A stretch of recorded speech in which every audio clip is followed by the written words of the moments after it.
We stopped there yesterday, where we were comparing strings and stuff like that, and then I told the story of my life.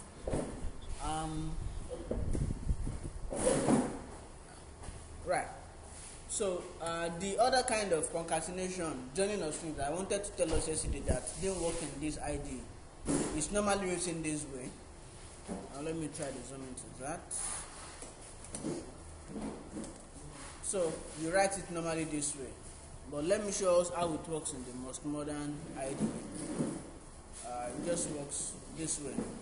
You put the dollar sign, but instead of having zeros and ones flying all around and then having everything messed up this way, you have it in a more compact way, like this. So you just have the code this way, and then whatever you want to input goes along this way, but it won't work in Visual Studio 2012 or 10. So we can ignore that for now anyways. So the next thing I want to do, the last thing we accepted was numbers, and I think the next thing I want to do now is accept strings. So I go on and say to declare a string, we know how to do that already. So I'll say string, let me call it string input.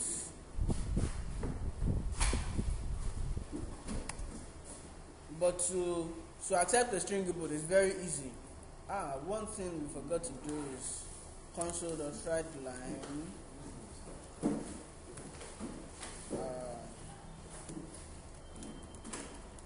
Enter some text here, and then we can say string input equals.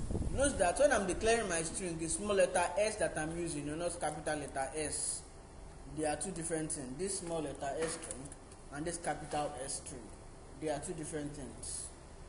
So capital letter S, notice that. So string input is equals to console.readLine.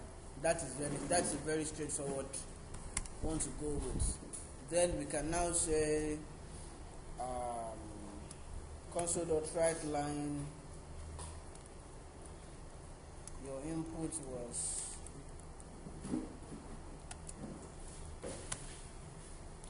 and then we'll do that zero-based variable input.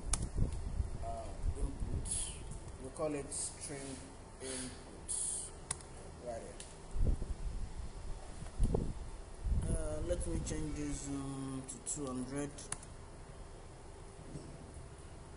So as simple as this, we have accepted the string and then let us see how it works. It looks just like this. We enter Jesus is Lord. LOR. As simple as that.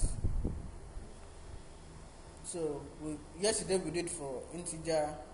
We're also going to do for decimal numbers now. So for decimal number, we said double is declaration. Mind you, there's a difference between the capital double and the little double. So when you're declaring, please be wary of that. Double, let's call it double input. INPUT. Okay.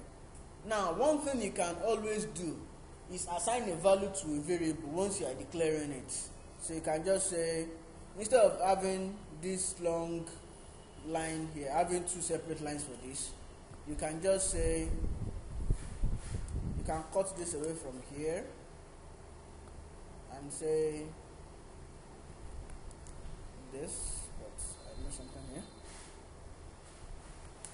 So you can just say this. It works the same way. We have saved one line of code, that's probably 0. something kilobytes saved. And then, so as from now, we might be declaring and assigning value to it at the same time. I'll tell you more about expressions and statements later on, I think to the next two modules. So we can say the first thing we want to do is be user friendly. Always remember that. Enter a decimal number.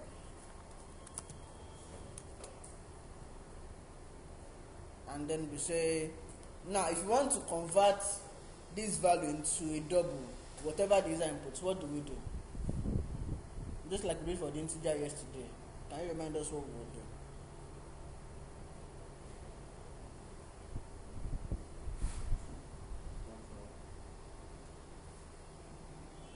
Let's copy something here. What we will do?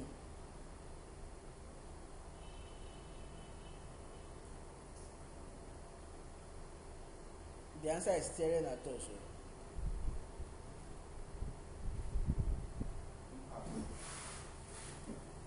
But we are declaring a double, so we won't use int pass. What do we do? Console right line. We've done console right line. Remember, it's the data type you are trying to convert to that I put here, so you just double dot pass. Simple as that. That would be console dot read line.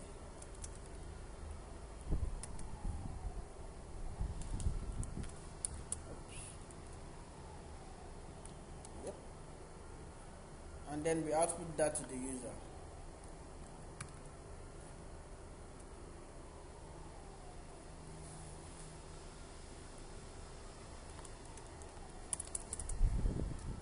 Say your input was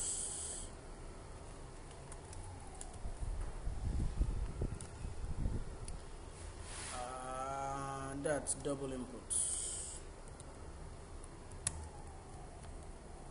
As simple as that. So let's comment this one out.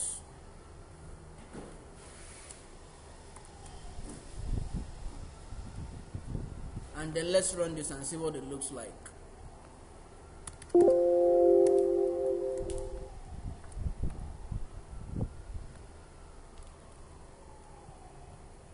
The decimal number 1234.455678. So that's how we accept various kind of inputs. What do I want to do now? Okay, come back home. So I'll leave us to type this. Okay, we started from string. So I won't comment this. So we can try that on our own and see what it looks like on our system. I'll give us to itself to do that.